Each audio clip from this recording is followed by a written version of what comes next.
All right. Let's see how this works. I will see.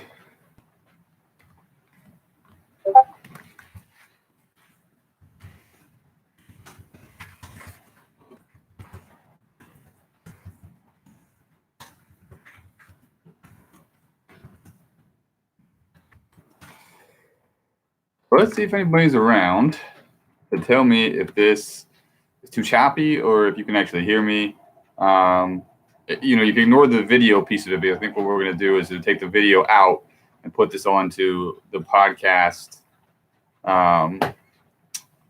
stream that Anonymous GM is running. But I just like to know, is the audio clear enough? And it looks like there's a couple people on here.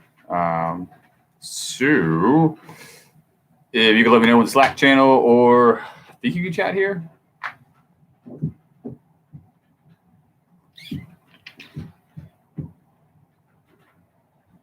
Okay. All right. So Scott says the audio is good. So we'll go ahead and push on with this. This is the first week in review.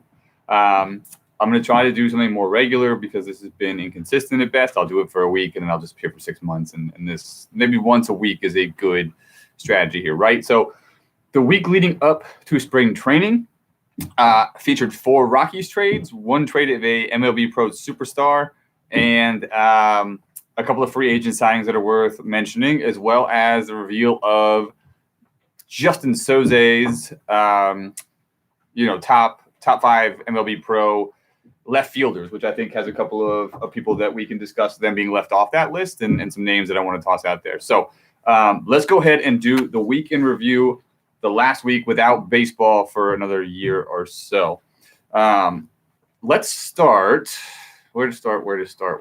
I guess let's start with the trades, right? So I'm going to run through really quickly the 4 Rockies trades that went through, and then we'll talk about the ones that need to be talked about. So trade number 1 here, they traded Joe Henson to the Padres for Eric Harris, a swap of arms, essentially, right? Both of them are kind of tweeners between the bullpen and starters. Both have their upsides, both have their downsides. We'll get to that in a second. For the Padres, we'll get to it in a second. The Rockies then sent Nolan Hoffman, who is in high A, and Jeff Starks, who is in double A, to the Rays for Jordan Howard, a third baseman who was at their major league level and is now, oh, cool, my game froze. Yay, that makes everything super easy. Who is now on their spring training roster, presumably, right? The Rockies sent Steve Clevenger, who's a AAA depth piece, to the Royals for $600,000 and some spending cash. And they sent Andrew Taylor and Felix Hidalgo to the White Sox for Clayton O'Neill, a trade that looks like it caused Jonathan Hodges a little bit more stress than he may have thought for a double-A reliever. He thought very highly of Clayton O'Neill.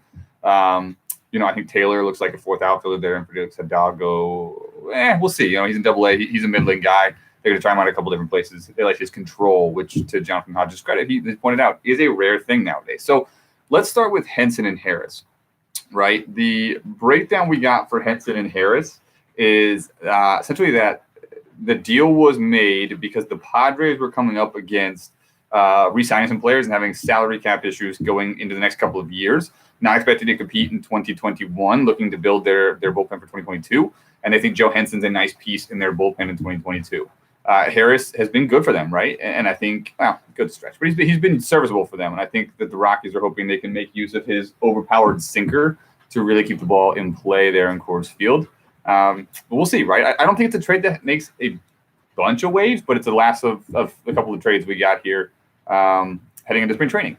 The Jordan Howard edition, I'd like to talk to you about it, but again, my system here is just completely shut down. So all the notes I had and everything I was going to talk to you about Jordan Howard, it's no longer relevant because I am, if you couldn't tell, in my shed.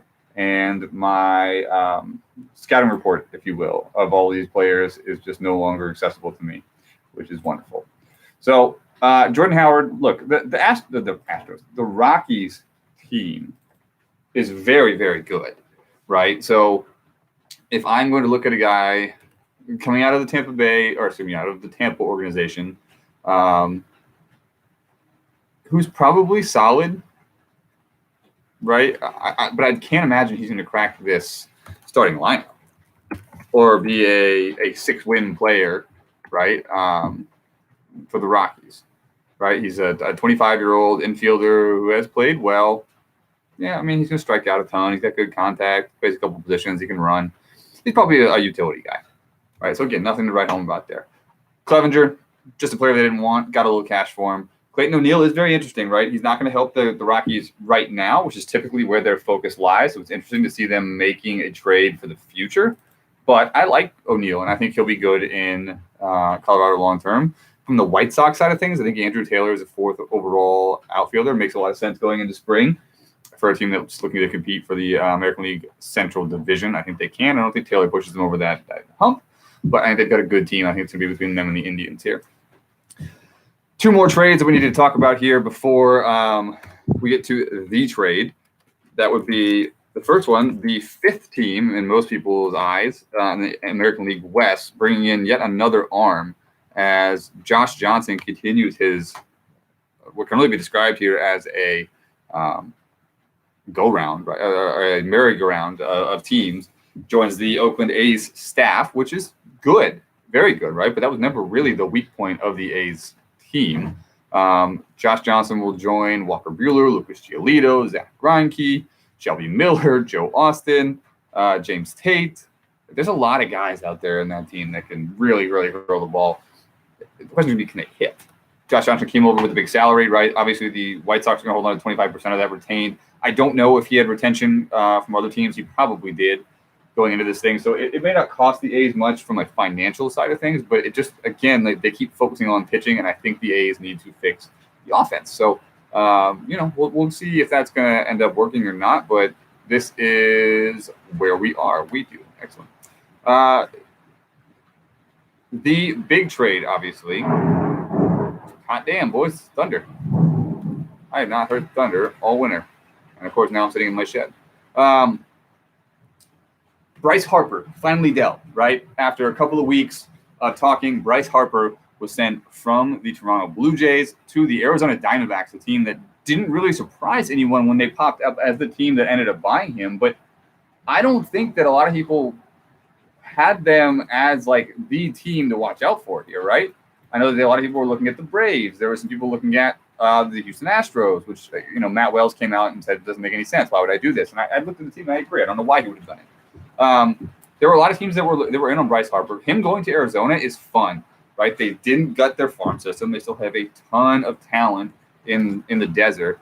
And then you get to look at Bryce Harper joining a young team that needs a solid veteran bat. I'm excited by this. I think that this is a team that needed a move in this capacity, not necessarily to stay in front of the NL National League West, although the Rockies are a very good baseball team, but to continue to push towards taking down an American League giant. This is certainly something they needed, right? So if we look at what they gave up, so before we jump the gun here, the Diamondbacks gave up Carroll Curtis, who's been very good in the outfield for them, Scott Clark, who has been spectacular on the bump, Joseph Charles is in single A, Cole Brennan's in double A, and Roberto Sierra is in single A. So essentially it's Curtis and Clark in the immediate. Clark will be replaced by Bill Houck and Shohei Ohtani and Jeffrey Stone, who is the ace of that team here at the top of this rotation. And then you throw Bryce Harper right into the outfield with the likes of Daz Cameron, Shane McLaughlin, name one of the other young stars that this club has. There's a bunch of them, right? These guys are very, very talented. So how do we feel about this trade as a whole, I guess would be the big question here, right? Where do we see this taking both franchises? I guess this isn't really supposed to be a full-on breakdown show of this. I think it deserves its own real attention. But if I'm going to think about where I think this takes the franchises, I don't think it does too much to set Toronto back. I mean, they definitely need a replacement, but that offense is stacked. That division isn't the strongest. I think the Blue Jays can still contend very easily to win the American League East. I think it hurts their chances to take down Seattle or Los Angeles. If you think that the Jays are done, you're insane. So I would assume that they're going to go out and do something else crazy here in the next couple of months and bring on some new talent. The Jays are always locked and loaded, and they actually have some prospects to play with now, so they can go out and get whoever they want.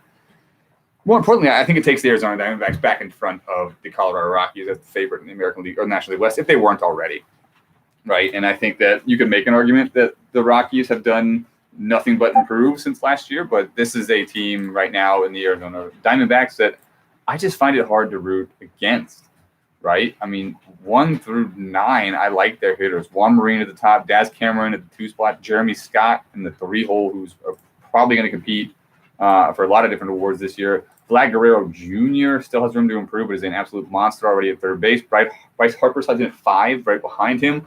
Then you go to Matt Hansen, who's he's not bad. He's very, very good actually for a catcher offensively in this league. Joey Gallo, who could just knock the ball out of the park, strike out 600 times, but he's going to hit the ball out of the field. And then you got Rich Dixon there, at kind of picking up the 8th spot.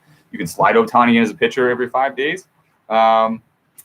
I love this team, right? And I think that the Diamondbacks made a shrewd move that nobody really expected, spent some money that I didn't think a lot of people expected them to spend, and they are competitors for the next couple of years, right? They're seizing their window, which I love.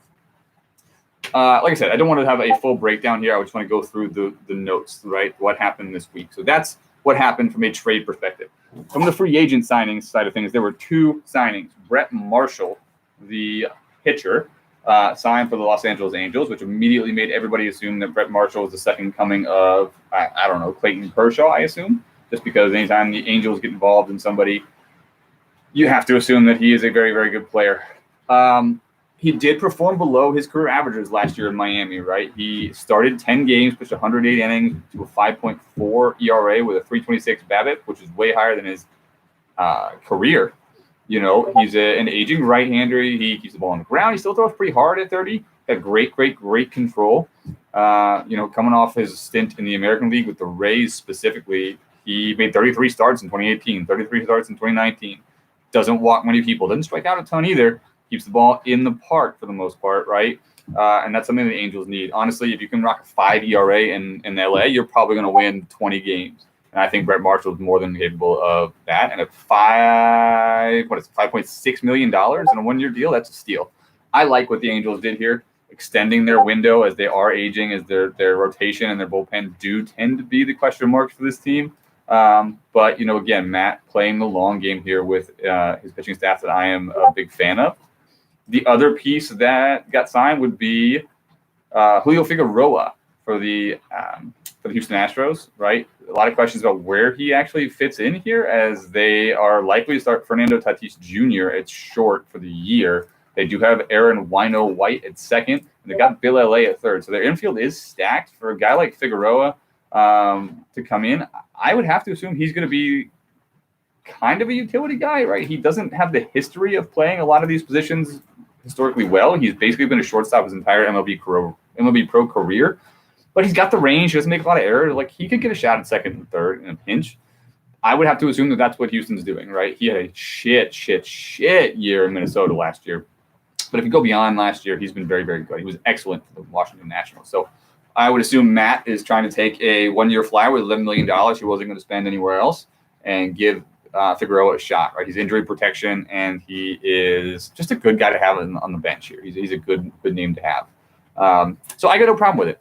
Right. The last piece that we need to talk about, we were going to go into dark horses because I asked a bunch of people, but I didn't get a lot of responses back. A lot of people working Valentine's Day weekend. There were some things. We'll get into that next week. The last thing that we wanted to talk about was Justin Soze. Soze, for some people say it that way. I've never actually heard him pronounce his name. I'm going to assume it's Soze. Put out one of his MLB best of in 2020. This was for the left fielders, and we'll quickly run through 5 through 1 for the best MLB Pro left fielders. Lucas Edgar, the 24-year-old out of the Oakland A's, hit 283 with a 324 OBP and a 459 slugging percentage, 23 home runs, 87 RBIs, 44 stolen bases, 20-40 club. The dude's very good, right? With a 4.3 WAR. To be number 5 on this list, to have those kind of numbers is pretty impressive, especially at 24 years old, right? I know he's been dangled in a couple of trades with plate people. He's trying, as the A's are trying to bring in a bigger bat. Lucas Edgar is a very solid piece.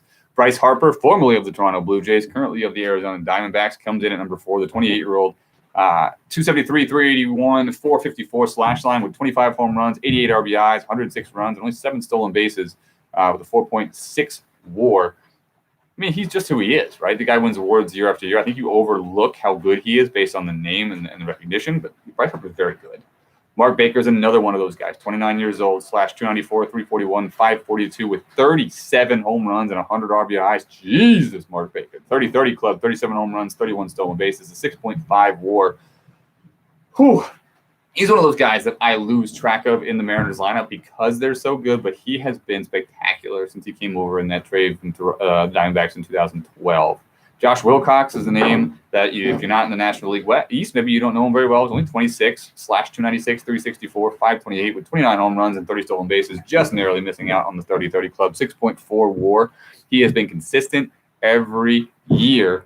He is right in the middle of that Mets lineup, and he is a pain in my ass in Atlanta. And the number one was Jose Gonzalez, not a real hard guess here. 25 years old, slash 323, 406, 528, 41 home runs, 29 stolen bases, 102 RBIs, and 8.4 WAR. Incredible. He is excellent in the field on top of just being spectacular with the stick.